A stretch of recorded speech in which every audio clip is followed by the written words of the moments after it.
and welcome to the Comicspiracy episode 590 for the week of Monday, July 17th, 2023. My name is Ryan Higgins, who's here this week with me. Brock Sager. Kevin. And not Toby. It's Lane. Hello, Lane.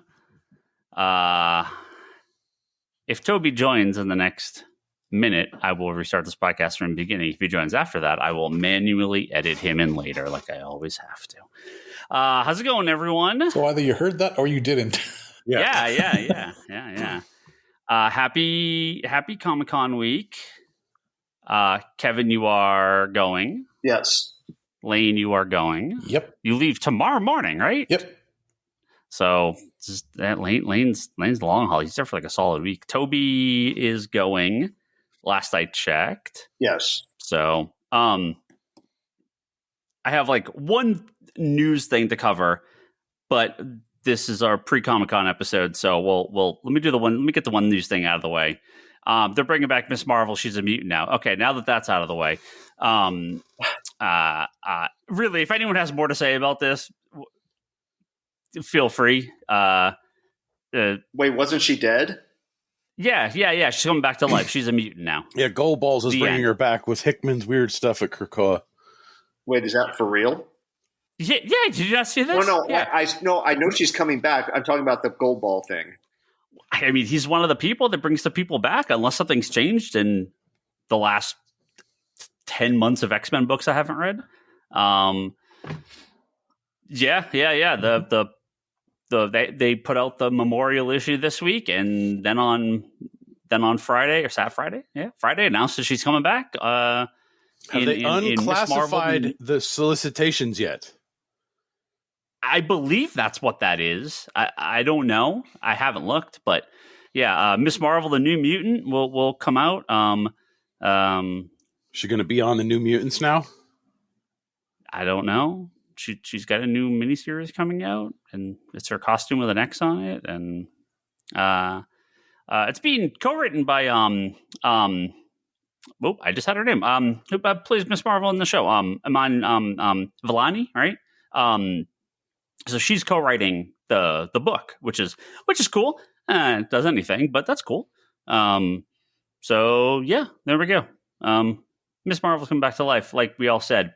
Congratulations on threatening the lives of comic book writers and editors for multiple weeks. And she's coming back for the mutant powers. Have fun with that. Oh, sorry. Actually, I believe she's not. She's a mutant, but she's coming back with the same power set, I believe is what they said. We'll see what it actually is out. See if they change that. But we're never going to know her second mutation. And then today they announced they're killing Moon Knight. Fucking who cares? Like Marvel, it's like it's embarrassing.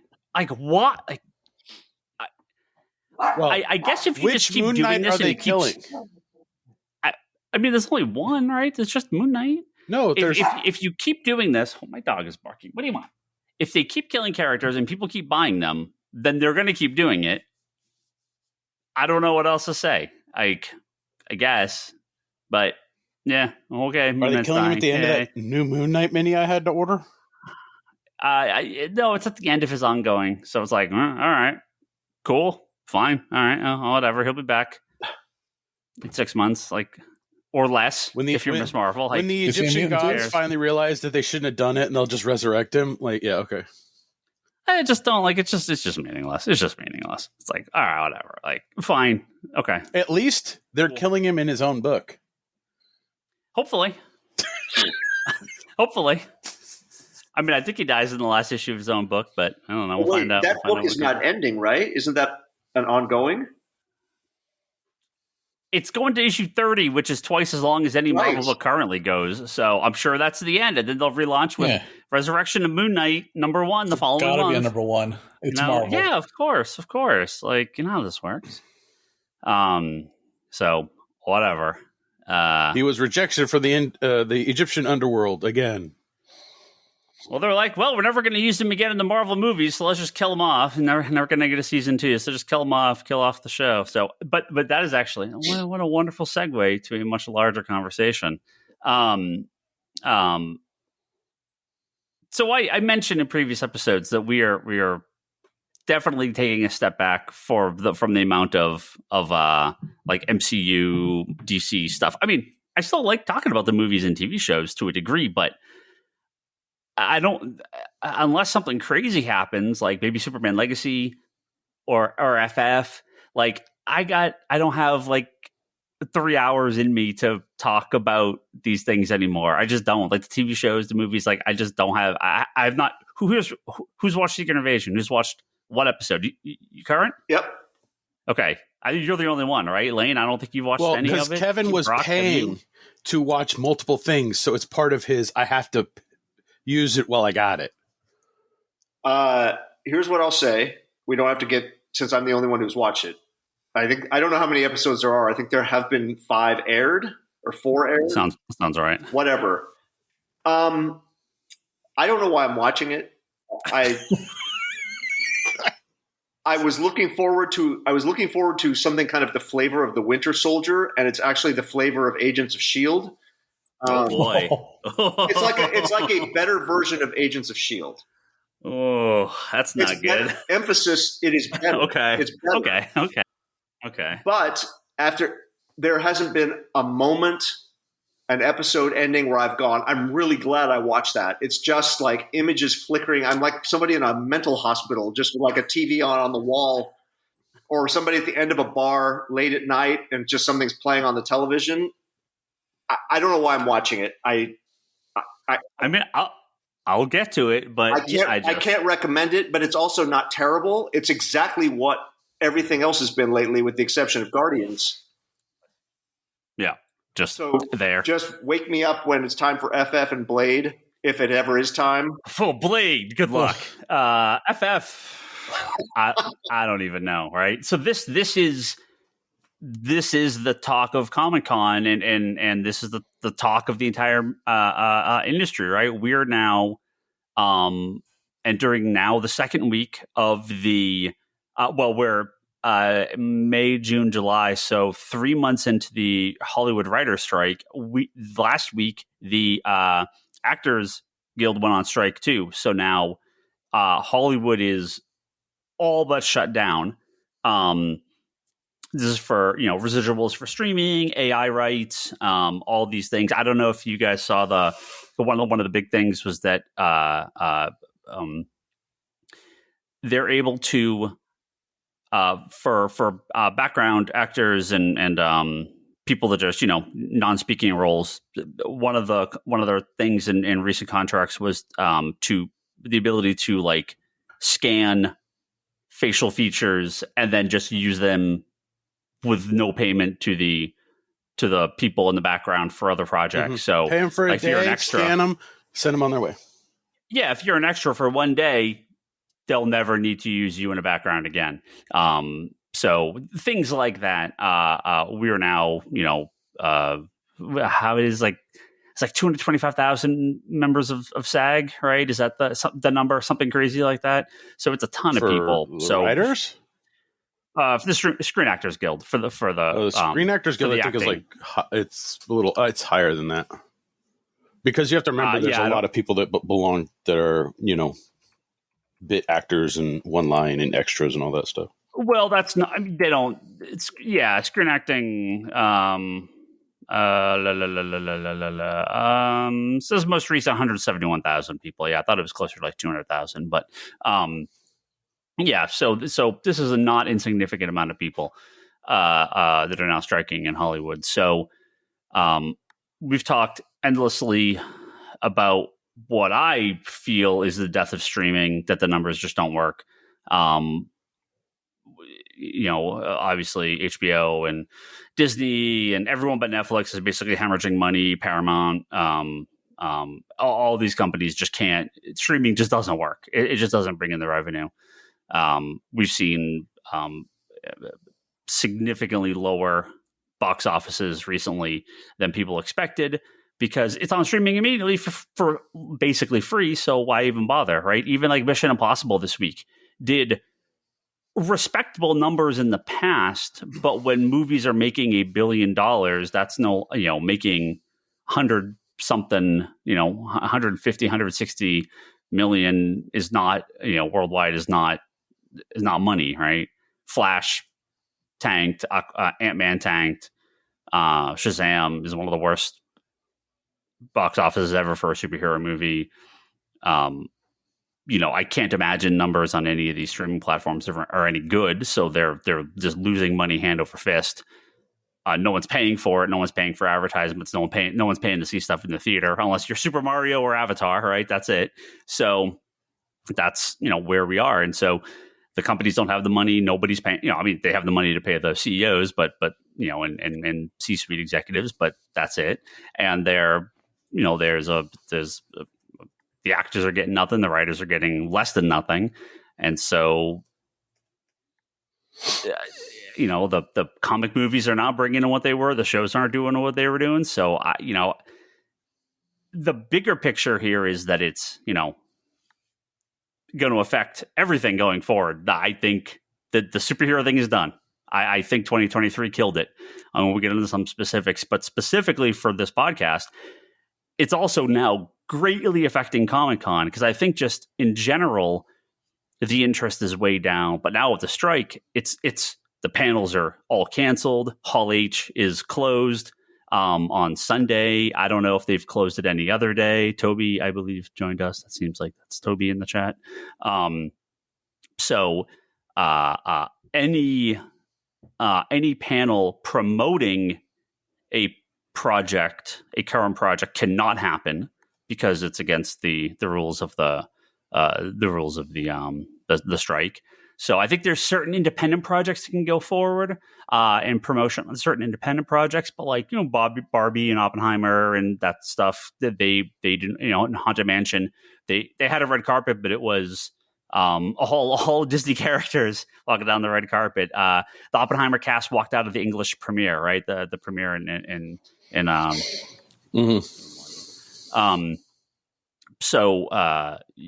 this. The bigger problem of streaming and the superhero movies and TV shows and what the future for Marvel and DC hold, we can talk about that. But specifically now, how is this going to affect Comic-Con, right? I don't think that many people will not go. I'm sure some people will cancel, but I think at this point it's so late that I think the vast majority of people, if you're already going, you got your hotel, you got your plane ticket, you got your tickets. Not most of this non-refundable. So I just expect a lot of people will be there, but without Hall H and all those big panels, the big movie and TV panels soaking up literally tens of thousands, if not hundreds of 100,000 people. Where do they go? Dealer room? Just out onto the That's my streets? Fear. Right? That dealer room could be fucking crushing, Kevin. I don't know. I know. Right? Well, as far as Lane can weigh in on this, as far as the comic book talent present at the show, this is the best San Diego that I can think of in Lane, back me up here, 6 years? Xing off the COVID year. I'm talking about comic book guests in attendance. And this really is like the normal Comic-Con in 4 years. No masks, no vax. No, it's all just you can. Any of those requirements, if you had a problem with it, is gone. So you can just walk in, and if that was your concern about vaccination or masks, we don't have to have that conversation. But if that was your problem, it's, as far as I know, there is nothing, right? You just it's just open, right? So. And Marvel and DC are there this year. Right. And this is DC's first year back with a full booth, including products. They're doing partnership with McFarlane. They have a bunch of exclusive stuff, variant covers for sale. They have it's not just like a signing booth. It's like a full booth for DC Comics.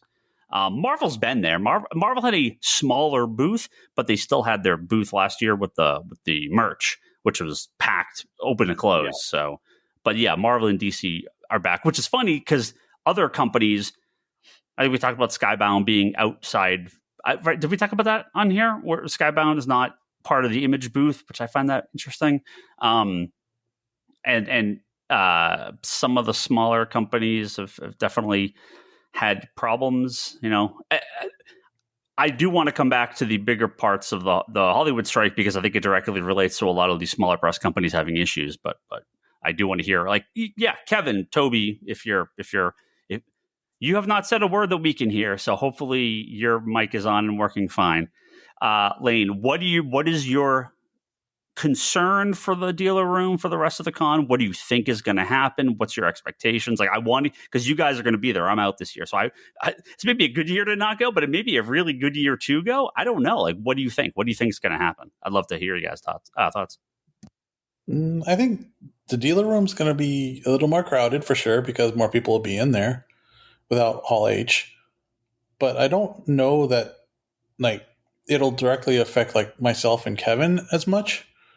Because I don't think they're the outside stuff. Yeah, well, because most of the people in Hall H, like you said, were mostly there for Hollywood or not necessarily for the comics. So they're not there for the comic, like the artists, the writers. They're not there to buy comic books. They're there for more Hollywood, more pop culture stuff.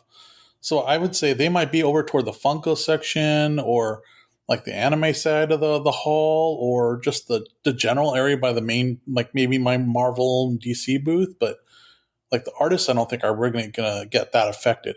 I think the offsites might also be a lot more packed too, though, because of this. Ryan? Sorry, my mic just crapped out there for a second. The what might be more packed? The offsites? Oh, the offsites. But isn't there like way fewer of them this year? No, there's plenty.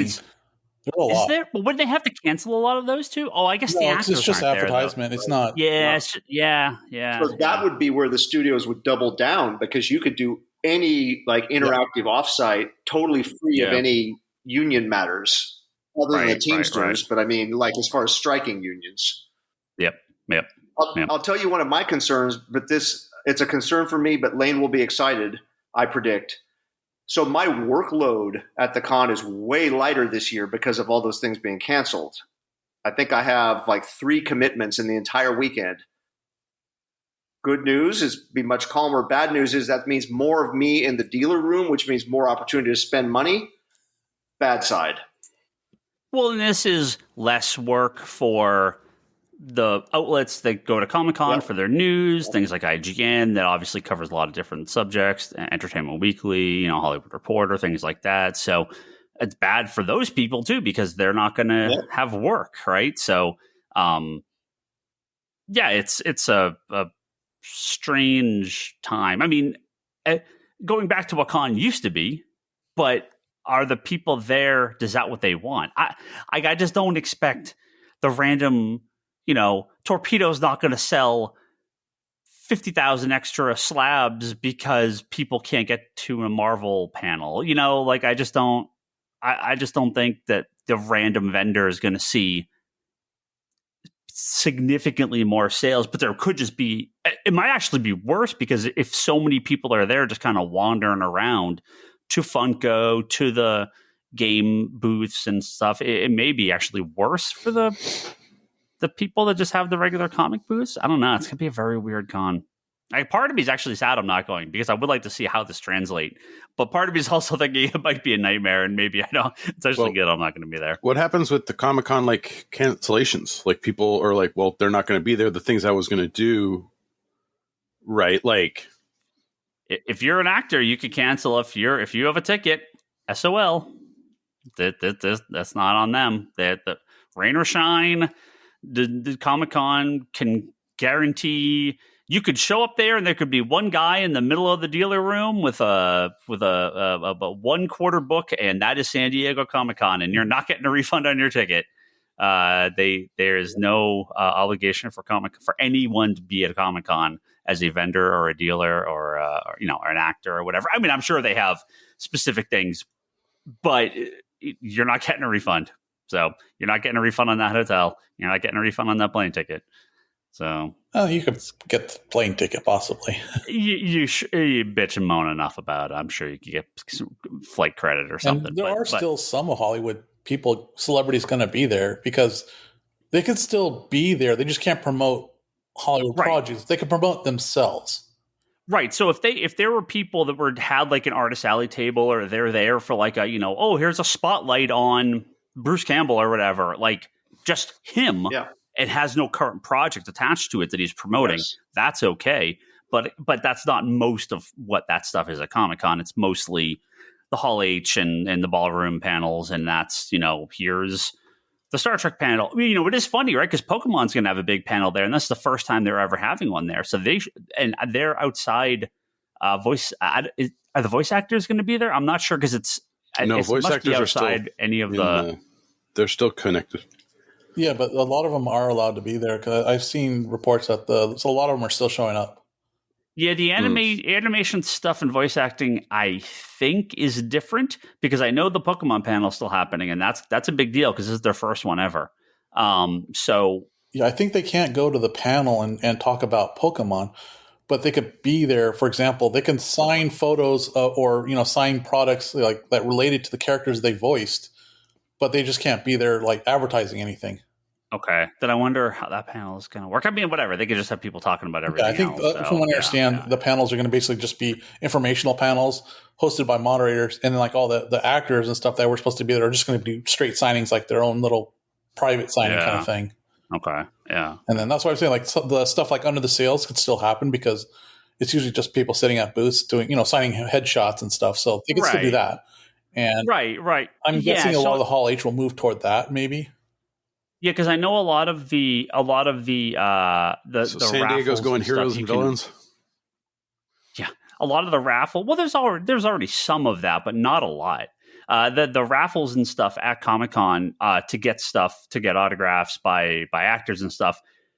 Those can't happen because that is in relation to the project that they are the product they are promoting. So they're there because it's the cast of The Simpsons, or they've got the movie poster for the upcoming movie, the cast of Guardians of the Galaxy, and you're one of the 500 people that gets that signing pass. But they're there for that movie, so that stuff can't happen either. So it is, they can't. Yeah, if they have booths, right? If they have booths there where they're able to do headshots or autographs, that's separate on their own.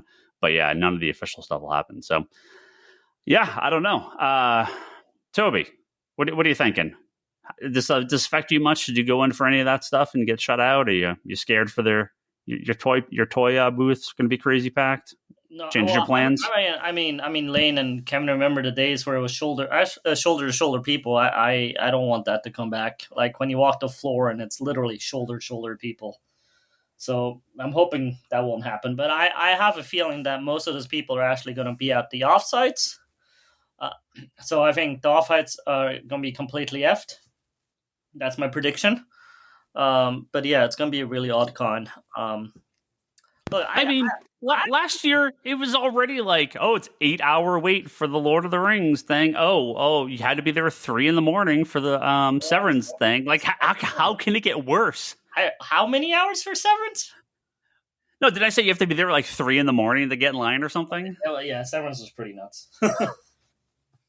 Yeah, how does it get worse? It can. And people could be lining up on like, Thursday for something that's happening on Saturday, which has happened in the past cons. I'm not right. So I come back. I mean, when Lego actually announced they're not going to do those giveaway little minifigs anymore. Mm-hmm. They're just too crazy. No, they actually got mad at how many people were selling them. Oh, well, of course. They got in quote said they were disgusted by the aftermarket of those minifigures. So they stopped doing that. Now those that drawing for that would be like a mile out. Like outside the convention, you walk down a mile or more to get to the end of the line. I mean, that's complete insanity. Yeah. But I hear from people inside that the Lego booth is going to be very, very special this year. So I'm actually looking forward to what that means. Okay. Yeah. Well, I also heard that there's going to be a special Lego event going on too. I read somewhere that one of the offsites is basically hosting a huge thing where like part of the event is you have to create stuff with Legos. That's pretty cool. Hell, I mean, even if I can't be part of it, I'll go check it out. Yeah, that's kind of cool.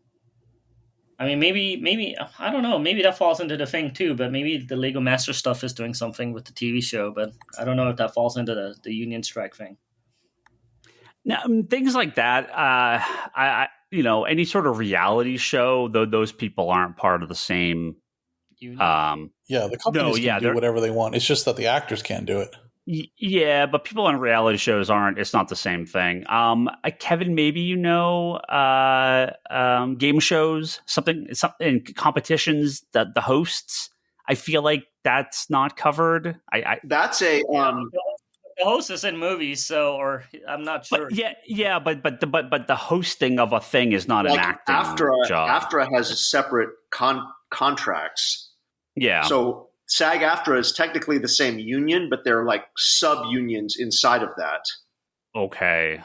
Because I wonder, in the case of something like Lego Masters, if they could do it with the hosts, or if the hosts are not covered under that. I'm not sure about game shows and like reality show hosts. That's interesting. I should look into that. I saw something that was like award shows. They're still able to participate in and like host those as well. But I think the actors can't go to them, right? Because you're. Yeah, it's so. There's a lot of really confusing rules. Whatever. This could be over tomorrow. It's unlikely, but this could end very quickly. It's not going to save Comic-Con, but this could end save Comic-Con. But they're not going to do it in time to change anything back. But yeah, well, a lot of this could be moot by next week. But at least for Comic-Con. Yeah. If we stick to our track record on here, this will be settled tomorrow. So I know. Right by the time anybody hears this, it'll be done. Well, there were two. I mean, so at this point, basically, things in pre-production, writer without not needing the writers and actors involvement yet are still happening. But things that were literally shooting have had to stop. So two projects that have officially stopped production. I mean, obviously, tons of them have, but in our world, hours after the actors strike, Deadpool 3 did stop filming. Some screenshots came out from that, including the Planet of the Apes like Fox logo was all destroyed, and the shot of Deadpool and Wolverine, and that just made the round last week right before the strike. Wolverine in full yellow, no helmet, of course, because you got to show that face, but full yellow costume for Wolverine. So I want to. I can't credit the person because I can't remember where I saw it, but somebody posted this with that picture, saying Wolverine. No, saying calling it now that's actually Hugh Jackman forced to cosplay as Wolverine in the meta Deadpool movie. Yeah. I could see it. So according to Variety, Deadpool 3 was the first major film shoot to shut down due to the strike. So they are officially shut down on that. Neil Gaiman also reported that they have stopped filming Sandman Season 2. Now, look, I'm 1,000% in support of this type of thing. That said, I'm not concerned about us getting another Spider-Man movie or another Batman movie, or if Superman Legacy is pushed back a year because of this, I think we'll be fine. Sandman is the one where I'm like, God damn it! Like I don't think we get another crack at this anytime soon, and it's Netflix, and Netflix could just it's expensive and weird.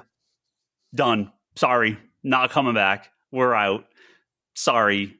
HBO Max, maybe you can take it if you want, but we're not going to deal with this.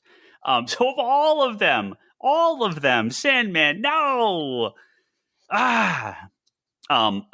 Related again, I want to talk about the broader subject here. All of this connected.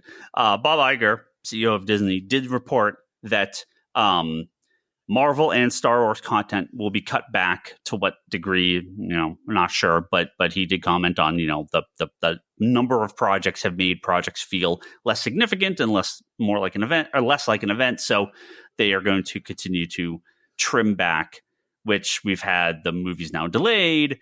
And what's coming to Disney Plus after this? Echo? And I mean, what? Nothing? Like, I don't know what else is coming on the TV front. Like, what's it called? What's a War Machine, like, or Armor Wars? Like, all but scrapped. Like, that's not happening, is it? Right? Like, is there anything else like on the what else is on the MCU? Daredevil, Disney Plus, again? like release? Daredevil. I mean, Daredevil stopped when the writer strike stopped. Daredevil stopped working, so they never filmed scene 1. So I don't know. Am I missing something? What else is coming? I thought they were filming already, but for Daredevil? Yeah, I thought they did. I think they stopped production, but I thought they filmed. But I don't know. Maybe they did. Maybe they had done minor little stuff, but yeah, they stopped before the actors strike. They stopped when the writer's strike hit. So that's they've been off for 2 months, as far as I know. Yeah, maybe they started something, but there's nothing. There's nothing coming. And Star Wars, what did we have? We have Ahsoka. Ahsoka, and is that it? All right. Andor season 2 didn't start filming. Yeah. I don't think. Did it? No, I don't think so. So this unintentionally, we may get a 2024 and parts of 2025. We may get a pretty big gap here of superhero and Star Wars stuff, which might not be the worst thing. Joker, yeah. I wonder, Joker, are they doing pickups on that? I mean, I know they finished filming, but I have no idea if they. I don't think that. I mean, I don't think they were like done. So, well, anything like Foley, sound wise, the actors aren't going to come back for. So, right, that's what I mean. Like, all that stuff gets moved around now too. So, I don't know. I mean, you call it 2023 is the death of the comic book. 2008 to 2023, Iron Man to now, we killed it. Is this over? I mean, it'll never go away. There will always be comic book movies, but are we done with the does DC scale back even more? 2 movies and 2 TV shows? Do they trim that? Well, I mean, much like prices. Good. I don't mind. Yeah, like I think depending on quality of content, and like I think with Disney Plus, we saw a huge push of having material on the site that was new, that was fresh, that was all this stuff. And so there was a lot of stuff front loaded to make it work. Disney Plus is the cheapest option out there on the streaming services so far, or I think still. But I mean, it's the cheapest. I think it's the cheaper of the paid ones, right? Yeah, the people. Yeah, I stuff like Pluto and Roku and what's the other one? What's the other big ad Hulu? Ad served? No. Hulu you still have to pay for. What's the other big one? Shit, I can't remember what it's called. The ad served streaming sites are all free. So I think that is. Well, and movie theaters, going back to the movie theaters, you have a couple problems in the sense of coming back after COVID, people are more hesitant. You also have just the cost of going to a movie. I mean, I can go to a movie and watch the entire thing, and for like $5 more, I can get the 4K Blu-ray digital copy when it comes out on, physical format. So do I want the movie going experience for virtually the same amount of money, or do I want more bang for my buck? Like just taking my kids is normally, I mean, it can be upwards of like $50 just for the tickets, depending on what showings you're going to. So, I mean, huge price increase for movies that I think a lot of people are scaling back on, especially with everything else that's being, costs more. So, I think there's a lot of factors.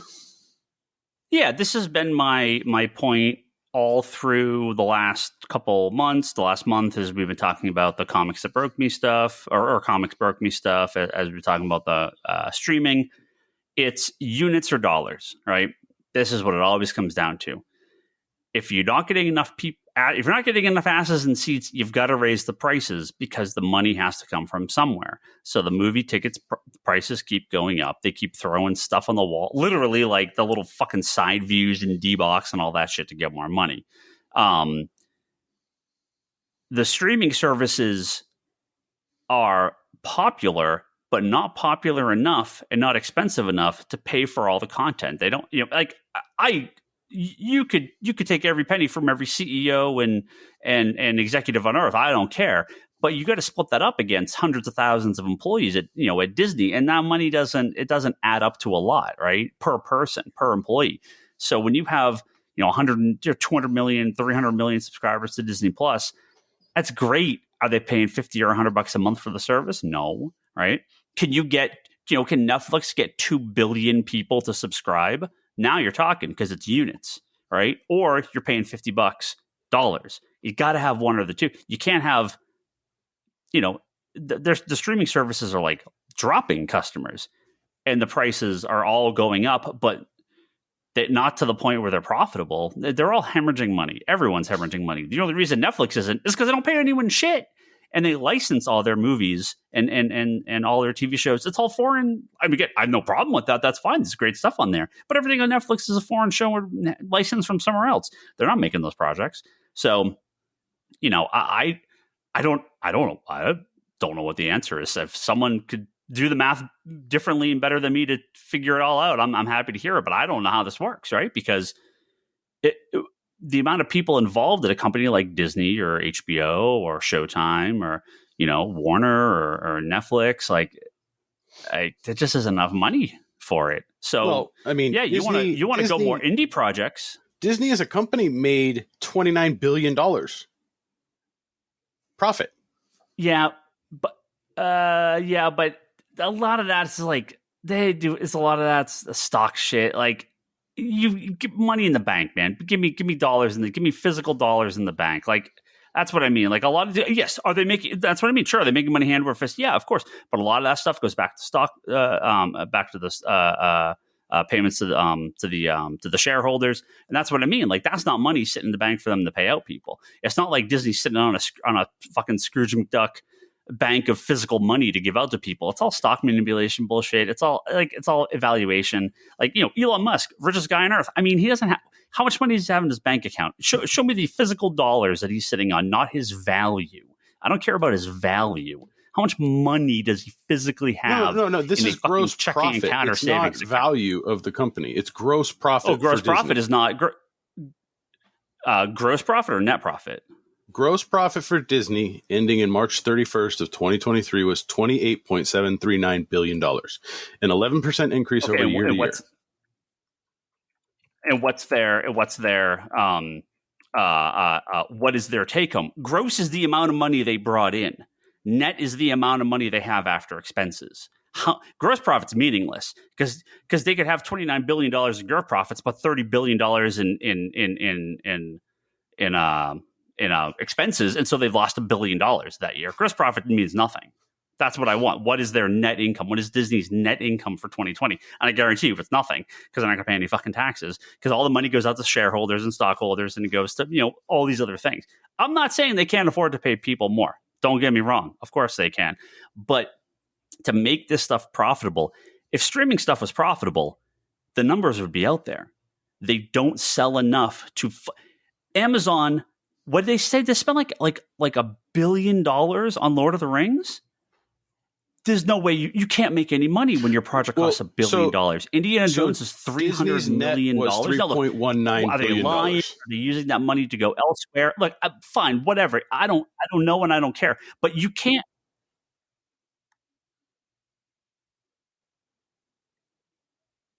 Okay.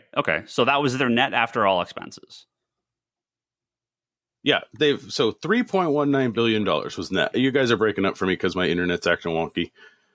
So we might have lost Brock. No, we'll see if he comes back. Well, you notice in these, if you read these negotiation stories, one of the sticking points is writers.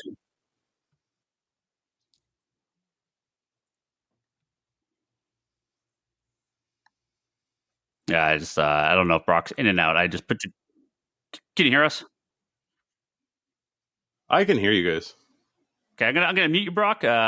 Check your internet. Give you a second. We can't jump back on the Zoom. Maybe unmute your Zoom, and I'll unmute you when you're working, because we can't hear you. Sorry. Hold on. I'm going to unmute myself over here on for Brock. Sorry, Brock. Yeah, just jump back on when your audio seems like it's working again because you're all messed up on our side. Anyway, Kevin, yes, I'll give you a bumper here to edit this. 3, 2, 1. I don't edit shit. What are you talking about? If you read the strike stories, you see one of the sticking points with the writers is the fight over residuals on streaming. Why is there a huge fight about that besides greed? Acknowledge that. They don't want to reveal the numbers. If you're going to pay residuals, you've got to reveal the numbers. And as soon as the shell game is over, because that's all it is a shell game. You cannot make money. If the numbers were, this is my firm belief. If the numbers were good enough to pay people, I think they would reveal them. I think the numbers are so bad that their evaluation in the stock market would fucking plummet if real numbers came out. I think they are more afraid of the stock market than their own employees, and that's why they don't reveal them. Is that a bad read? I think that's the case. I think they value the stock market valuation more than they value paying their employees. And that is what prevents them. Because if the investments fucking fake money, right? It's all pushing numbers around in a computer. It's not physical money sitting, that someone has. And so, I know no money's real. Like, sure, whatever. I'm not going to get into that discussion. But you know what I mean, right? I mean, it's the stock market works on faith, right? That the product is profitable. And if you have proof that it's not, what the fuck do you think happens to Disney stock? Their value, So you got people just pulling as much money, physical money, out as fast as they can until the gig is up. Yep. If they pass, I think they will hold this forever to not reveal streaming numbers, because I think that's the death of streaming. I think that will collapse the entertainment industry. I don't know how else they do it. Whatever. Everyone becomes A24 and indie projects, and that's amazing. Sure, whatever. If this kills every major Hollywood corporation, so be it. Whatever. I just don't see how else this ends. Well, I mean, I also have no idea what I'm talking about sometimes. Someone, if you've got a better idea, let me know. Ask yourself, if you spend $1 billion on Rings of Power, okay? If you're Amazon, but you don't have, nobody who's listening to this has to be an expert in studio finance. How are you recouping that money? Just forget where it is. If you spend $1 billion, how are you recouping it? Theatrical? Home video releases, pay-per-view. Okay. Yep. Eliminate all of those. Right. So you're paying. Let's just be honest, home release is done. Yeah. It's people. There's a few suckers like me that still buy it, but yeah. Licensing, right? Is there Rings of Power merch at every store? No, right? That's like Star Wars, right? Licensing was Lucas's thing, right? Like how in the 90s, licensing, that's done, right? Look, Succession's one of the greatest, maybe the greatest show of all time. I'll watch it once. It's not The Office. It's not Seinfeld. It's not Friends. Those are the most valuable shows of all time because they're endlessly watchable. They're quick. They're easy to get into. They're cheap. They're short. You just do it. No one's rewatching Succession, right? People will watch it the one time, but you're not just going to throw on an episode of Succession in the background and have advertisements on while it's on and just kind of, that's, TV. TV's amazing. We were just talking about White House Plumbers, but that's not a profitable types of shows. So, it would be Sopranos would cause people to subscribe to HBO. So that's the mentality. But the cable is done. The cable format's broken. Well, no. The cable still has sports, and that's what's keeping it alive. Well, sure, and I'm there, right? I have Comcast. I'm the weirdo that still has. I have every, I have the. That's the saving grace is they got license, which they haven't quite figured out how to do that because they got all their rights screwed up with other people, right? CBS Sports has MLC, Major League Cricket, that started last week. I'm fucking still in, baby. I am still in. I was watching the Texas team today. I was watching cricket while I was watching baseball. It was the greatest day of my entire life. Okay. But yeah, sports is it. And I really think those apps, like I have the MLB app, right? I can watch every single non-home game, and I like away teams. I like the Red Sox, and I'm not local, so I'm the perfect person for this, or maybe the worst person for this, because in theory, you can watch every single game for an entire season except for playoffs and World Series. It's like $100 a year or something like that. Like that's nothing, really. Yeah, I give my left nut if I could pay $100 and just get a season pass for like 5 teams. Yeah, I mean it's every team. Yeah, right. See, the basketball thing doesn't work like that. Basketball, NBA is you pick 4 or 5 teams. It's a way. Well, first of all, in-market games don't count, so the Warriors are out for wherever you live, the local team is out, right? Any national game is out, so any ESPN TNT game is out. And any NBA TV game, which is an NBA channel, is out. I was like, what's the point? I mean, if right. The rights thing, I'm like all in, right? Because my friend Becky says she's in LA. The Clippers, Steve Ballmer's got something figured out where they have a subscription where you could just pay for that. I'm like, that's cool. If they figure that shit up, dude, cable's completely dead. I mean, that's their saving grace right now. Yeah. No, and like you can pay. There is like local sports will have their option to get the streaming version of whatever. So like the Red Sox are on NESN, right? New England Sports Network. They've been in there forever. And if you're in Boston and you want to get NESN, you can. But it's like the same price as getting the MLB app, and you only can watch one team, right? So it sucks for local. But it's great if you're in my position. But it sucks if you're if you're in market. But yeah, But then there's no other way to watch it, right? So, where at the end of the day, HBO Max, Showtime was Paramount and Showtime, right? They merged. If Amazon is free, I mean, I have Prime. So Amazon is not how many more people could possibly sign up for Amazon Prime for their shows that already have it? Who's signing up for Amazon Prime just to watch Lord of the Rings? Nobody. It's like maybe a couple hundred people. Maybe. Like I can't imagine they gained any lasting subscriber because of that. So it's cool that these companies want to make TV, but yeah, they're also shooting themselves in the foot a little. Maybe don't. Yeah, I mean they also completely botched the system, right? Because if you go to a system for streaming and everybody go, look, I just pay $8 a month and I'll never pay for anything else again. Yep. That's going to come at a cost at one point. Maybe not right away, which as we saw, they put some stuff out which made people happy, but at some point that's not going to work anymore because you're creating a society of people to pay $8, $10 a month, and that'd be it. They're never going to pay.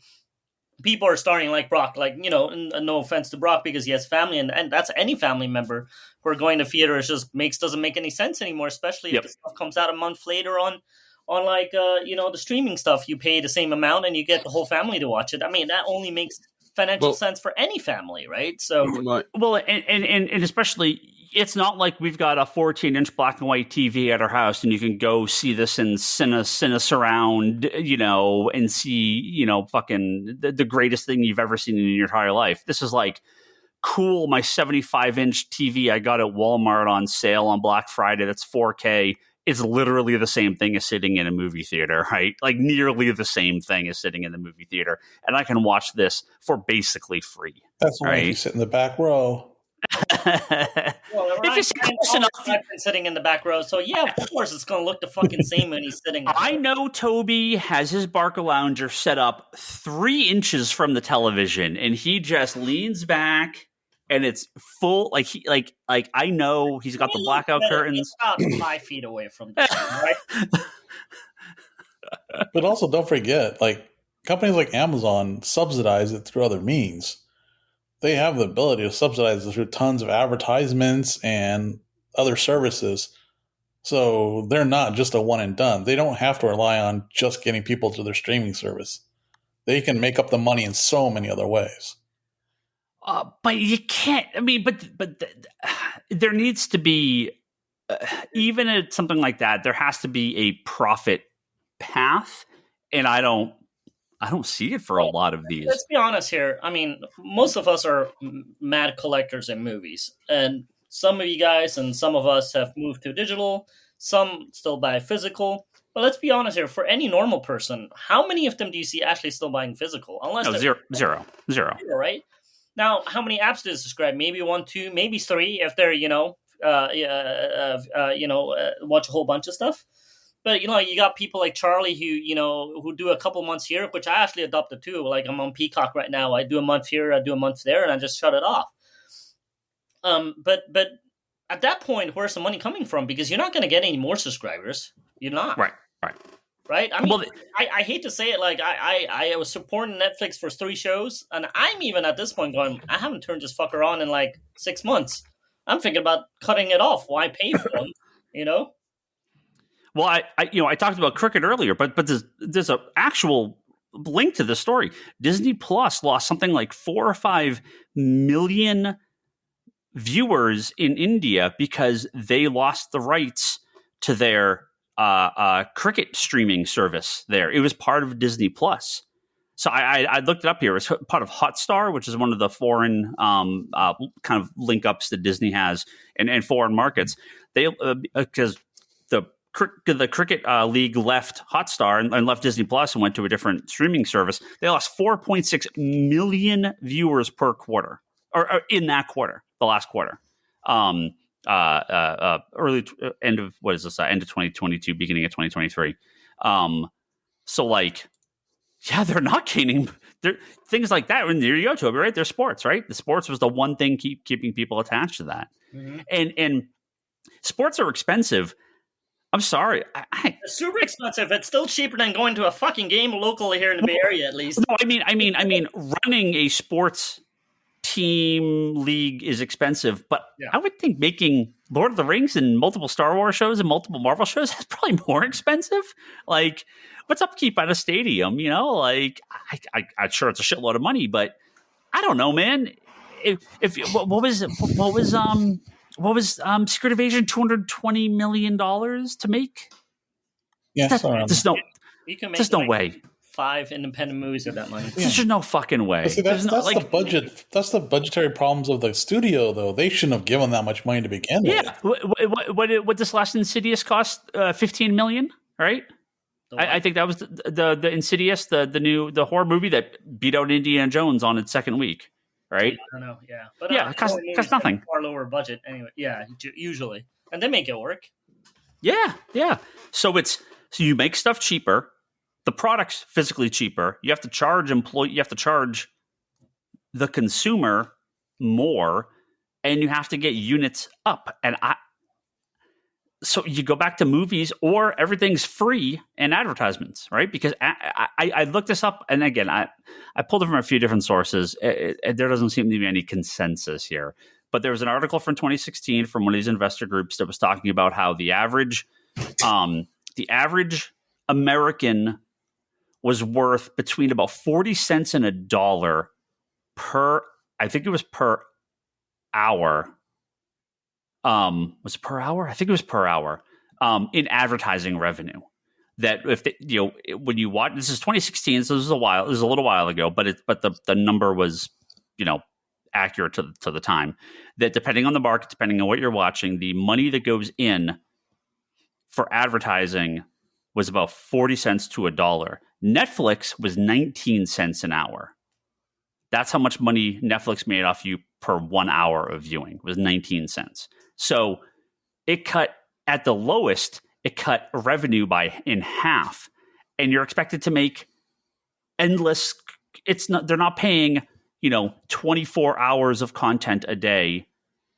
They're paying 8,000 shows and movies 24 hours a day. Multiple people as part of the strike have said, I was a extra with a speaking role in a movie, and I got, and then I have like this is on Twitter. You can find all these things. I'm paraphrasing a little bit of this here, but I don't have it in front of me here, so I'm kind of going off memory. But the guy said he was basically an extra in a movie, and then he got more money that was shown one time on television. He got more money from that than like a project that was on Netflix for like 6 years. He got more money from one television viewing of his project. So like, I think it's done, guys. I think it's done. The television numbers are there. They track those. Those views are shown. Those views are tracked and monitored. The ones on streaming are not. So the thing is because the contract states that with streaming, there's no numbers. It's what's going on behind the curtain here. And the thing is, we don't know. Now, granted, it's one of those things where, yes, if the numbers don't show it, well, guess what? You played the shell game, you got fucked. Like, I'm sorry, but that's it. But that's every company, right? I have no sympathy for any people who want to play around with that much money and people's lives and all that stuff. Like, be honest, that's every single company, right? That's every single, you got company, major corporate entertainment company. Yeah. But the thing is when you're talking like, what is Amazon? Amazon pays $1 billion. They don't give a shit, right? They're doing it so it's quality for you to come to their product. It's adding something that they have that nobody else has. It's that exclusive thing. I have no idea why Amazon got into like the making shows business. I actually do not understand that one. I mean, I'll ask the same question about Apple. Why? Right? I don't understand that one either. I think it's it's that shell game, right? It's that you can boost up things like stuff. You entice investors, like. Well, this is the problem. It's endless growth forever must be had to get more people investing in your product. You can't have endless growth. You have consistent, healthy growth. That's fine, but you can't even have that. You can maintain, right? You can have healthy maintenance, and that's the most you can hope for, right? You can have growth occasionally. The thing is it's funny because they're just going to circle back to what they used to do, right? Where HBO, when they first started, had a rotating amount of product that you could watch at any given time. Amazon kind of has this right now, where there's some free stuff, some not free stuff. And then there's stuff you can rent and all that stuff. I think the problem is consumers are more tight with their purses now than ever before. So like, I'm not going to willingly fork over $4 to rent something online. I might do $1, right? But I'm not going to willingly fork over that extra amount. If you're paying for a subscription service to get some free stuff like, oh, look, it cycles in free, cool, I'll watch it then. But the whole catalog still needs to be available, but the whole catalog has to be a cost. But those individual costs, free streams, whatever, all that stuff needs to be discussed so that people are paid their fair wages. Period. But this is the thing of course, but this is the thing Toby said, right? You can't go back. Right? What are you talking about? What do you do? We've gone back so many fucking times. Like, more people order on. Like, I go to Sprouts and there's more people pulling stuff for people. No, you train people to spend less money and get more stuff. It's never going back. Well, that's what I mean, Brock. That's not going back. The people buying stuff at Sprouts, the Instacart shopping is the thing, and now no one will ever go back to a supermarket because that exists. But the thing is, and that's what I mean. Before. You used to go to the general store with your list, hand it to the people, and they would pull all your stuff for you. It's spread out now. It's not the same. How is it not the same? There's a person pulling items for you to put to, you pay, they give you the items.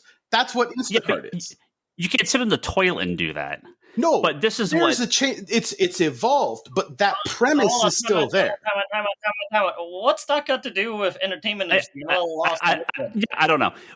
Like this is MoviePass, right? MoviePass, when that came out, people were like, "Well, this is way too good of a deal. What the fuck?" And of course, it was too good of a deal. It doesn't work, right? Yeah. Streaming is just a much larger form of this, and so for all these people, this is what I said earlier. How do you have 8,000, 9,000, 10,000 projects on your platform and expect to pay those people any royalties when the person is paying $8 a month? The average consumer is paying $8 a month. It just doesn't work that way. You have one movie. You go to a movie theater and see one movie, and you are paying $15 per person. If I was sitting here and every time we watched the show on Hulu, if they charged me and Leanne $10 a person to watch that show, that one episode, that's what streaming would have to be to make the kind of money that movie theaters used to make, right? So it's just not possible. So I think the only way to do this is we just go back to channels with advertisement. It's just cable again. I think that's all you can do, because I think people are okay with free. I think they're okay with advertisements if it's free. I think that is the only way people will go back. I just don't know what else you do. I pay for YouTube to not watch any ads. Yeah, but key thing, you're paying for it. Oh, I know, but I pay $12 a month, so I don't have to watch a fucking ad. I think there's ads coming to Netflix. I think there's ads coming to everything, and there's going to be different tiers. Like you got Peacock, you have $5, you get Peacock with advertisements, and you get $10. But the pay has to be 10 times what it is to make it worth it. Yeah, is what I'm saying. Again, the problem is we don't have numbers. We don't have solid, concrete numbers for how much stuff is. I guarantee we absolutely have numbers. Internally they have numbers, but we don't have external numbers, and that's the issue, right? Like, no, like again, it could. I'll tell you the numbers right now. If your show is canceled after one season, your show sucked and didn't make any money. If you're Stranger Things, your show has good numbers and it continues. The end, right? How many Stranger Things are there? Yeah, one Stranger Things. Yeah, that's it. And that's what I mean. It's all fucking bullshit, right? So, if let's bring this back to comic books. If Miss Marvel and Moon Knight and Secret Invasion and She-Hulk were bringing in crazy numbers and crazy growth for Disney Plus, we wouldn't be having this conversation, right? Because these things would continue. But when you have Ant-Man massively underperform, Spider-Verse is doing well. It's like 600 million, which is very good. But in a world where the reviews are what they are and the fandom is for that movie what it is, and Mario pulls in like 1.3 billion, 600 million that's like a low. Well, you have to. That's like Doctor Strange or Ant-Man numbers for MCU. 600, 700 million is not what these companies want. But you also out have of a movie. You also have to. You're weighing something that's had something come out, is stuck with the kind of that superhero like sticker or thing. Mario, on the other hand, we haven't had a Mario movie in a long time. This is something for a lot of people. So there's more. There's more of a. We've never had a Mario movie. Let's just say. Okay. But we've had something called Super Mario Brothers, but that was you understand what I'm saying? Mario hadn't had anything to go off of before. It's new. It's uncharted territory. People are curious. They want to go for it. Ant-Man. Oh, guess what? The graphics don't look that great on the trailer. I'm not too interested in it. I've already watched 2 Ant-Man movies. I can wait for this one. Right, like people are again, and it's free. It's free, and you'll know it. It'll be free on Disney, free quote unquote, free on. It'll be included in no extra purchase on Disney Plus within 60 days. So, well, and if people want, if this was Infinity War, Infinity War, of course Disney Plus existed. Oh, yeah, Disney Plus was there when Infinity War. It was like right before. It was like right at the same time. No, right? Infinity War happened before Disney. Endgame was around when Disney Plus was. Or Endgame. Yeah. It was like right around the same time. I think Disney Plus came out just after. Oh, I can't look because it'll try 20. Yeah, it was 2019, I think. Anyway, but it's like like that didn't stop anyone from going. But after that, right, the quality of the movies died. Obviously, with DC, we are totally in lame duck territory with DC. There's good talk about Blue Beetle, but fuck it, I can't imagine that's going to make any money, and I assume Aquaman's going to tank. So, well, again, it's going back to making stuff cheaper, right? Faster, and people, bring back the reality shows and the cheap comedies.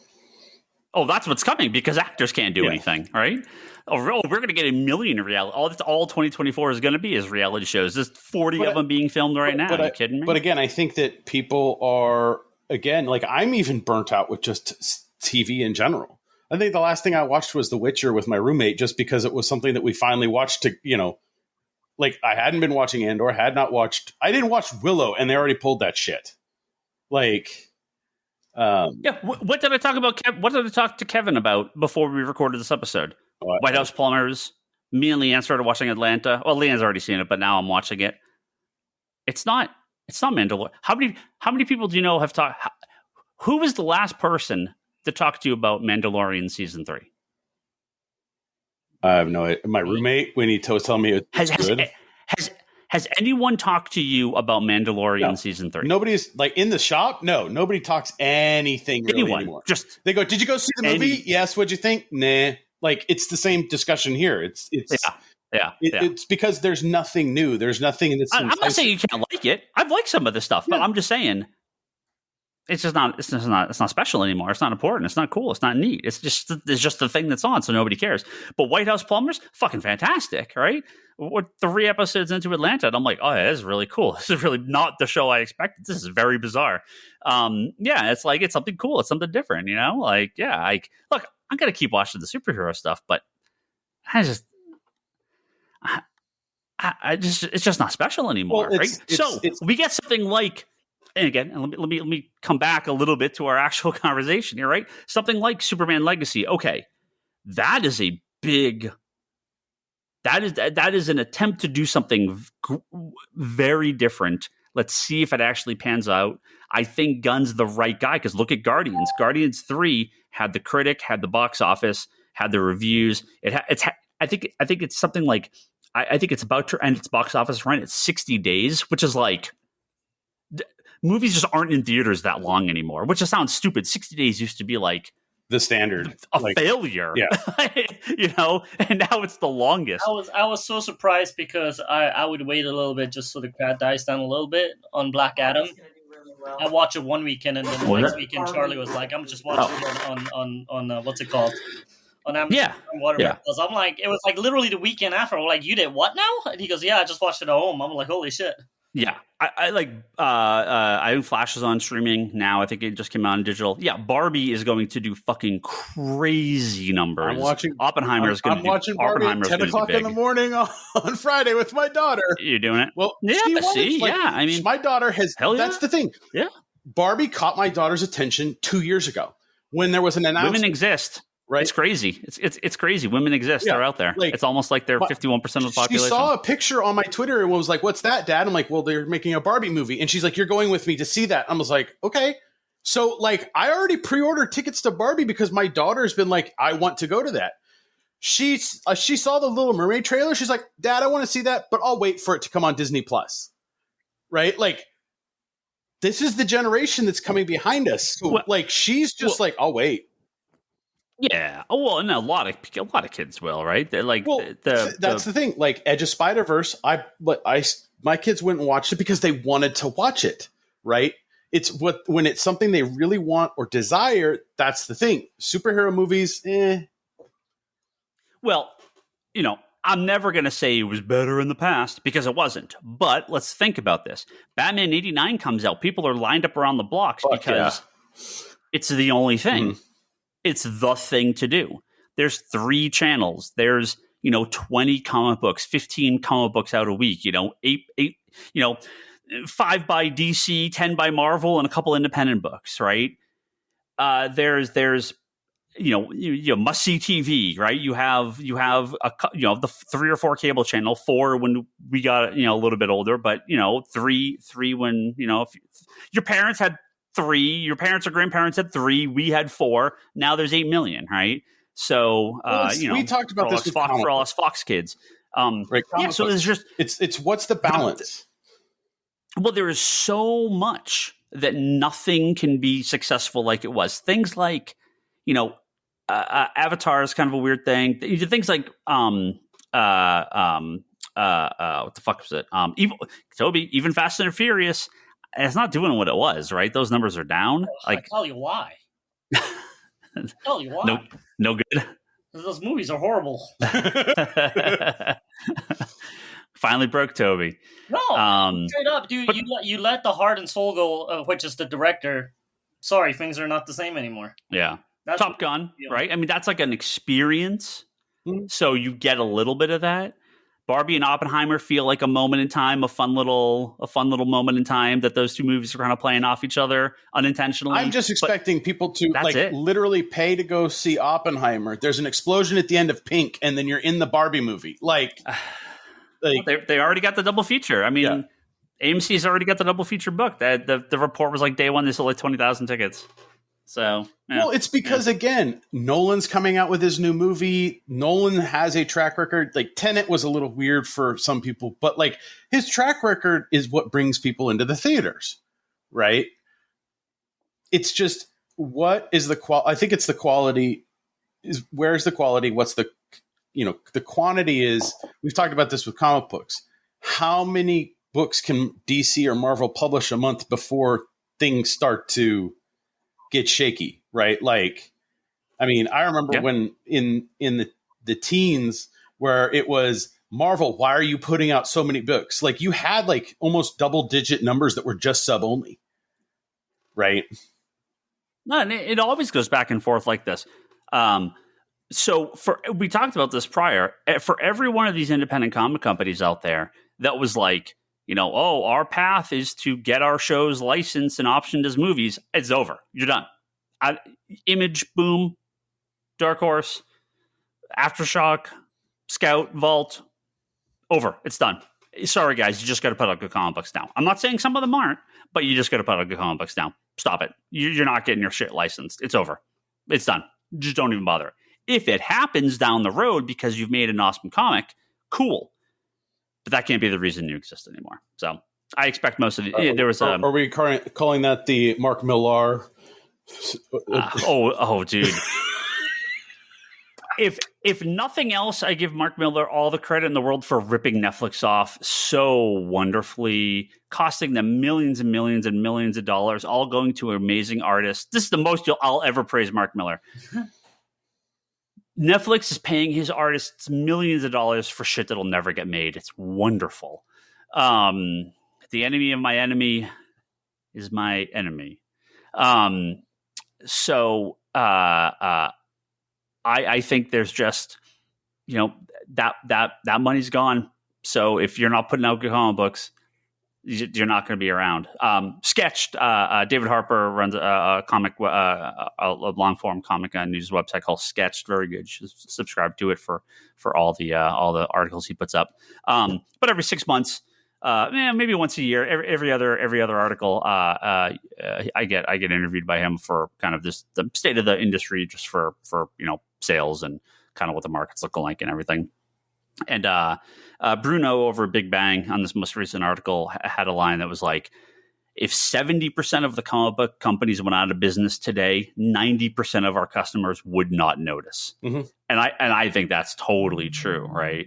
I think there is just too much stuff because you don't have things that you have the big sellers, but they're not selling to the point they used to. So it's okay to have a lot of options, but I can't order, right? I can't order all this stuff like Netflix. It's okay to have 8,000 movies on your channel, but who's watching anything? Or who's watching any of this? So this stuff is all churning. It's none of it sticks around. It's all ephemeral. It just disappears. Nobody cares. It's just gone to the next thing, on to the next thing.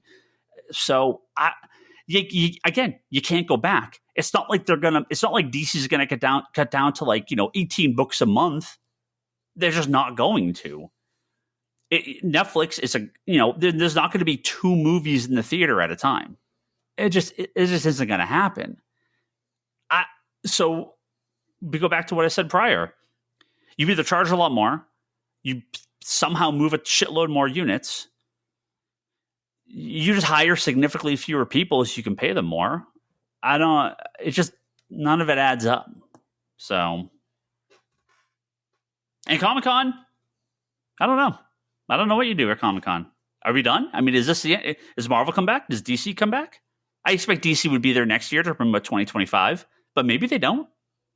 Does Warner Brothers need Comic-Con to go all the way back? Do they care? Is that money they need to spend? I don't know. Do you get anything out of it? You selling anyone in that audience? They don't need to, because let's be honest, everybody that goes to Comic-Con will go watch those movies. This is what I said about Disney Plus, right? I'm in. Why the fuck can't I buy a physical copy of Mandalorian? Why the fuck can't I buy a physical copy of Hawkeye? You already have my money. I'm not unsubscribing. I will also pay you for the physical copy because I'm that lunatic. What's wrong with you, Disney? right? The people at Comic-Con. It's the comic book thing, right? Single issues, graphic novel, hardcover, like the things that are really good. People will tend to have multiple versions. I just bought or collect. I bought on Prime Day. I bought another version of Kingdom of Heaven just so I had all 3 versions on one. Yeah, like I'm it's a movie I like. I have multiple copies. Yeah, I've bought and you know I've upgraded digitally. Like, yeah, and like for Comic-Con, you don't have to convince those people. So is this your thing? You got D23. What do you got to be at Comic-Con for? I love those live stream events that Disney that Warner did during the pandemic. Fuck Comic-Con. What do you need that for? Who are you selling? Well, you don't need that. Those are just probably as expensive to make anyway. Wow, that's a bunch of people sitting around Zoom, sitting there doing. Like, they're in their office. That don't cost anything. But you got to pay the tech people. So you have to have quality tech people. You got to fly all these people out to Comic-Con. You got to rent cars for them in hotels and fly them everywhere. No, half of them are not paid. They're flying in on their own dime. Who at Comic-Con? Yeah.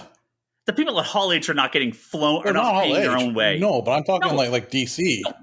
No, not the comic book people. No, I'm talking about the celebrities. Well, I don't care about celebrities. I mean, we weren't talking about we're talking about comics, I thought.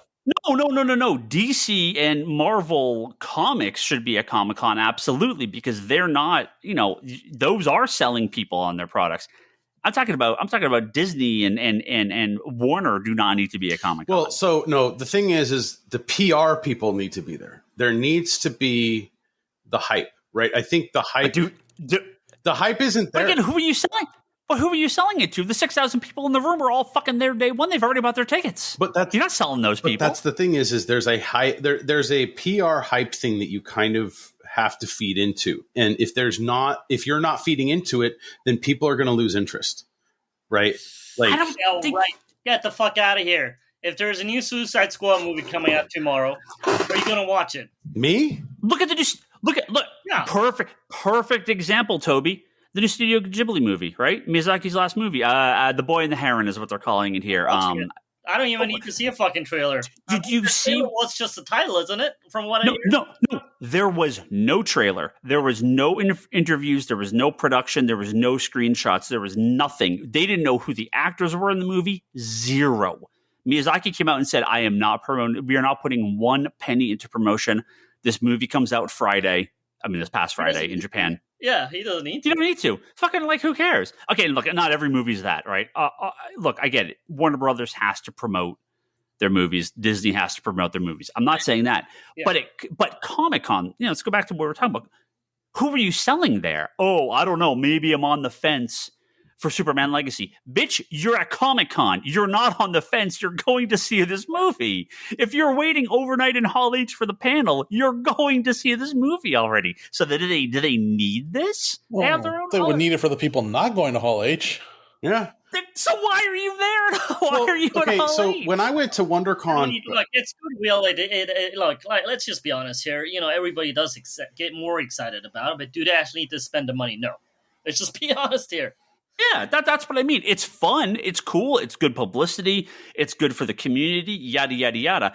But they don't need it, right? So is this the end of Hollywood at Comic-Con, right? With the strike, with the really vastly underperforming movies and properties? If it becomes a normal Comic-Con again, I know it's going to make a lot of people happy.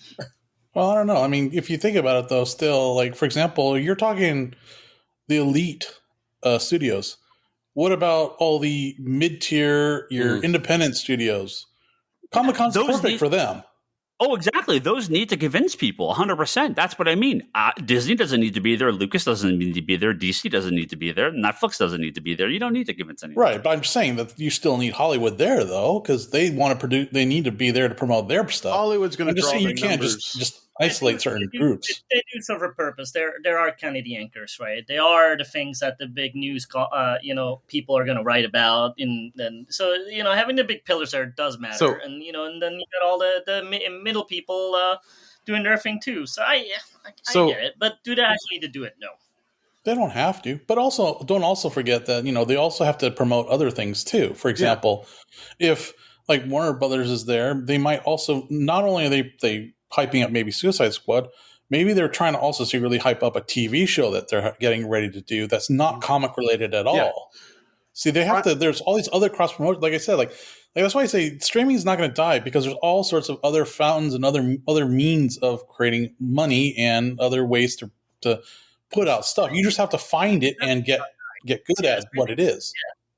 Streaming is definitely not dying, because they opened that Pandora's box and it's here now. So they just have to figure out how to make money. Yeah, and there's plenty of new ways to do it, and there's going to be newer ways coming out even further. And like what we've talked about is just a few of them. There's plenty of new things that can still happen in the industry that will change how it's handled, how it's modeled, how the money even changed. Like advertisement, like think about it. We didn't have online advertisements making money until like 10 years ago. Like we had the internet for 20 years without having online ads making money off every person. But that's the thing, right? I think advertisement is all but dead. I think Google fucking killed it. Online ads make nothing. Right? It makes a lot behind the scenes. Well, no, it's not in the treasure. I mean, it evolved, right? It's all in YouTubers now. It's all in the influencers now. That's where the advertising money is going. A little bit of that, but don't forget, there's a lot in the mobile gaming industry where you're getting cross-contamination, where you're getting people to for user acquisition to jump between games, to try new products. There's a lot of money tied up in that. Yep. I know, honestly, yes, it's not doing as well as it used to, but it's still a $1 billion industry that didn't exist like 10 years ago. When I went to the last WonderCon, right, I walked past this throne that was made of swords. I was like, what the hell is that shit? Right? And it was Game of Thrones. I didn't know anything about Game of Thrones. I hadn't read any books, nothing. I go to Costco, like, I don't know, a month or so later, before the show's out officially, and I see a cover, a book, the first book, Game of Thrones. I was like, oh, okay, well, I'll give this a try. It's going to be an HBO show. Why don't I try it? That's how I got into Game of Thrones. Right? It was, I saw something at a con, and in passing, not even I was at like doing anything. I didn't do anything with it. So having stuff can influence people, and it can, you can have different things there. Oh, of course. Yeah, advertisement always will be around, but I don't think it's. I think a lot of the online advertisement stuff just isn't. Well, online advertising as profitable as it was.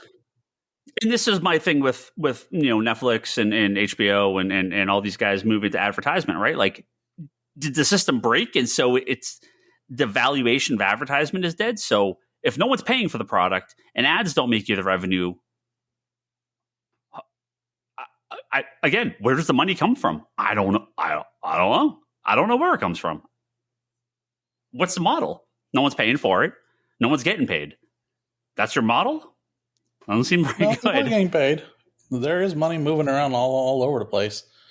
It's just you have to adjust it, because if you think about it, a lot of the services and a lot of just industry in general, it's all about balancing your budgets, right? It's all about, you never put all your eggs in one basket. It's not all your money's not made off streaming. Not all your money is made off of one show, one advertisement setup. No, it's all about you have different risks. For example, like Disney and Marvel. Marvel could shit tank all their books tomorrow, and one movie will save Marvel, the publishing branch of this company. It doesn't work that way. It does. These guys. I'm talking about other industries. We don't have to talk. I'm not saying that this is going to happen to Marvel, but this is how other industries work too. Like, this is how games work, because you have one game that's successful, you have another game that's not successful. You mitigate the loss of the lower game with the higher game. This works across the industry on different products. You have to find me one product manager that fucking tanks a project, and it does. I don't care how much money the parent company makes, that keeps their job. Zero. It does not happen, because the money, that department is held to the profit and loss of that department. It doesn't matter what the parent company makes. It doesn't matter what the people across the way make. If Marvel Comics fucking tanks tomorrow, Marvel Comics is gone. Disney washes it away because it's not profitable. It's not profitable anymore. They're getting rid of it. That's just not even a question. That's how this works. The idea, yes, that a profitable Marvel movie should be used to prop up Marvel Comics. Yes, that is how it should work. That is not how it works. But then on the flip side, you have to understand that they own the IP, though. Yeah, if you don't, of course. And the IP expires. So you have to use it. Yeah, it doesn't save the comics. That's what I mean. Like, they could make fucking Spider-Man movies forever, but if something happened to Marvel Comics where the books just fucking did not sell, they don't need them. It's out. It's done. Oh, yeah, I'm not saying that you wouldn't say... What I'm saying is that I'm not saying that you save the comic. Like I said, if the example, if the comics tank, you don't save them forever. But what I'm saying is that the company will erase the bottom line by balancing it with profit on another side. I'm not saying that you keep it forever. You have to balance that again. But I'm just saying that nothing is all in one basket. You always have like, for example, if you're worried about like the movies, like you said, like, okay, yeah, we had a couple loser movies that were big budgets, but then you just mentioned we had Insidious, such a low budget, and it's making money over what it was predicted. So now you just broke even as a studio. Right. So I'm saying the studio's not losing. That's great if you're the CEO and literally no one else. Sure, right? But it keeps the industry. The people making the projects, the people making the products, the people already getting fucked or fired if your movie tanks, if your comic book goes out of business, if your video game underperforms. Doesn't matter what the parent company's doing. Well, if the movie tanks, that doesn't matter. They already got paid. But it does not residuals, not stuff on the back end, not future projects. You're fired. You're gone. You're out. Doesn't matter how much the parent company makes. If your project fails, you're out. You get your thing's done. So maybe you got paid for your project, but you don't get paid for the next one. You're out of a job. Sure, so but then but at the same time, they're going to greenlight another project. What's to say that you can't get on the other projects? What I'm saying, it's a constant cycle. Congratulations, your movie tanked and you lost us $100 million. Here, have another movie. No, I didn't say hire. I didn't say hire the same director. I'm saying you can now go and find another movie that you can invest in. That movie might just happen to hire the same people, but it doesn't mean the same thing. All I'm saying, it's a very good thing the director of the Flash movie already got hired for Brave and the Bold, but maybe not. Maybe he won't. Maybe it's the team, right? It's a husband and wife. Maybe they won't be doing Brave and the Bold after the Flash movie. True. Anyway, well, then what about have fun, guys. The next Star Wars, because it's Star Wars and what was the other one? Mangold's taking over. But if you want to look at his numbers for Indiana Jones. Oh, there's no more Star Wars movies coming. Not anytime soon. Oh, no. No, nothing's happening. No. All that shit's done. All that shit's on hiatus. Sorry, your Blade movie's not happening either, Kevin, to bring it back. So not happening. Sorry. Hell, what about me? My Blade movie. What do you mean Kevin's Blade movie? He mentioned it earlier. That's why I said it. Anyway, Comic-Con. Yeah, Ryan, could you just DM me your credit card number for the Blind Burrow dinner? Like, you're not going to be there. You can at least represent in some way. Did I say unlimited drinks? I don't remember how much. I don't remember what that was. Wait, I missed this. Is Ryan two per person minimum? Yeah. Okay. Hey, is Ryan buying us drinks? Yeah. We'll discuss it off air, Toby. I don't want to. Okay. Timmy is invited. He was last year. So this is going to be lovely. You must have right? He asked if I was coming this year, and I was like, no. Tapped it on my trip. Next year I'll be back. Anyway, that conversation went in bizarre places I didn't expect, but always fun. That's all I've got for this episode of the Comic Conspiracy Podcast. Last thoughts, Comic-Con. When do you guys leave? Lane's going in the morning. Toby, when do you go? Wednesday morning. Okay. If I'm allowed to fly. Otherwise, I don't know. Still haven't figured that out? Nope. Huh? Okay. Well, you better figure it out because your ride is leaving tomorrow if you're driving. Maybe I'm not going in the end. Who knows? Doesn't matter. Were you not here?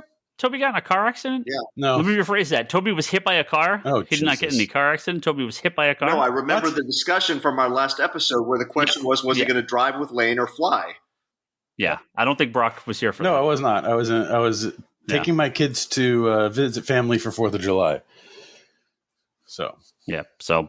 Look, I'm pretty certain with the way I feel I can fly. It's just nobody fucking responds to me. So I'm pretty certain I'm going. But if for some reason he responds to me, big fucking idiot, you're going to bloody die, then maybe not. It's like 99.9% I'm flying on Wednesday morning. Toby's going to take a scooter down to San Diego. One of those e-scooters. You going to bird it? You going to bird it down there? Dude, I'm not sure about burning shit this year with my head right now, all right? Otherwise, absolutely. Gonna burn everything. But we're right by the trolley, supposedly, so I think we're trolleying everything. Yeah. I mean, I'm actually getting on a plane this year, but I'm not going to San Diego, so... I was thinking, I was like, I doubt people will be alive next Monday to talk on the podcast. But then I realized, you guys won't even be back because Lane, you drive up Monday, right? Yeah. So we'll probably. I thought you were skipping. Are we going week to week? Are we skipping? We will reconvene on the 31st for our post Comic-Con episode, unless we do something midweek when everyone's alive. But if Toby's there, you might want to get him early before he forgets everything. I was going to say the hangover and the flight hangover and the drive hangover may the drive hangover, that's nothing for me. I'm used to that. Yeah, man, a week later I already moved on mentally. Well, maybe we could do something Tuesday or Wednesday. I would have to have them tell the story first, and it'll trigger memory spots. Or we can do like the time Charlie was there, where we just record every day, and Toby just does his daily log, and then you can just splice it into the next episode. Yeah. I'm sure significant amounts of alcohol and concussion will cause no short or long-term memory problems. So, well, yeah, when concussions, right? Yeah, I think it's because Toby can't lie down in the middle of a comic book store and just enjoy being in the space. So that's probably what's affecting him. Well, we will wrap up this wonderful episode of Comic Conspiracy Podcast. Thank you all. You guys have fun at Comic-Con? Mm-hmm. Have fun, guys. Send me. I'll look forward to your adventures. I'll be keep an eye online. I want to see what people say about the show. Should be interesting. If you are at Comic-Con, look out for Kevin, Toby, and Lane. They'll be wandering around somewhere. Especially if you find a place that serves good vegetarian food, Toby will be there after hours. Mm-hmm. Good pizza. Find your pizza place. Find your hip hop pizza place again. I think they went under. Yeah, they weren't there last time. Oh, really? That was an end of an era for me. That was like, a constant stop. So that was a I think now it's going to be the Hilton Bayfront, and no food. So I probably will be just drunk. There you go. Well, if you're going to Comic-Con, let us know. Hit us up on Twitter. Post on the Facebook group. Let us know what's going on. Take some pictures. I always like seeing pictures from Comic-Con. Thank you to all our high-tier Patreon backers.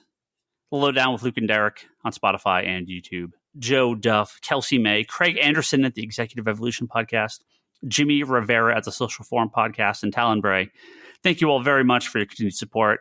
Don't forget to check out comicconspiracypodcast.com and Apple Podcasts. For all our previous episodes, you can go to comicsconspiracy.biz to purchase some comic books from us. Big Comic Hub related updates coming. A certain book is coming? Which book? Oh, our book? Yeah. It's on the boat, man. It's coming. 6 to 8 weeks. We will have much more updates on that. Can you make it faster? 24 hours, so I could just pick it up tomorrow. Definitely not here before Comic-Con at this rate. Back issues. Now, any store can put their back issues on Comic Hub, but the official back issue program is coming to Comic Hub, which is going to include every Marvel and Comic DC that's on comics.org or the Grand Comic Database, and independent companies will be coming shortly after that. So significantly more back issues will be available from stores that use Comic Hub, including comicsconspiracy.biz. Again, it's a slow, long time. I mean, literally never ending. We'll be putting back issues on there forever.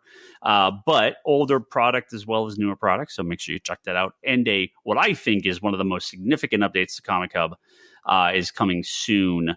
That will it'll be this year. It should be in the next month or two, I would think at most. But we'll see. Significantly more about that when it comes out. Fantastic ways to support your local comic shops that use Comic Hub for tons of products. So we'll have more updates on that when it's coming in. But yeah. We're not going to have back issues starting to go up other than what we normally put up for the more modern stuff this week, but it's kind of in a beta right now, and it should be all good to go for next week. So we should start getting some older product on there. Check out conspiratorBrock.com, Brock's blog with all his stuff on there, videos and videos. Yeah, mainly on YouTube, but yeah. Posts and videos. Wanders of the Fourth Dimension, Charlie's Doctor Who podcast. Kevin's weekly interview series between the panels at fanbasepress.com. Fanbase Press repping the Eisners this year. You guys up? They are nominated for a graphic novel this year. Yes. Not in journalism, on the press side. Not in journalism this year, but for one of the releases. Yep, nice. Saw that. Yep. Well, isn't Taylor Swift this year Zoe Thorogood? Zoe Thorogood. Yeah, she's got like what, 5? She's nominated for 5. Yeah. Yep. I'm rooting for her, man. I like her. She's awesome. Yep. I'm so rooting for her to be Taylor Swift this year. Yeah. Eisner's I'll definitely be following along for that. You guys going next year though? Anthology, best anthology. Hey man, Toby, don't jinx anything. Yes, I'm going. Yes.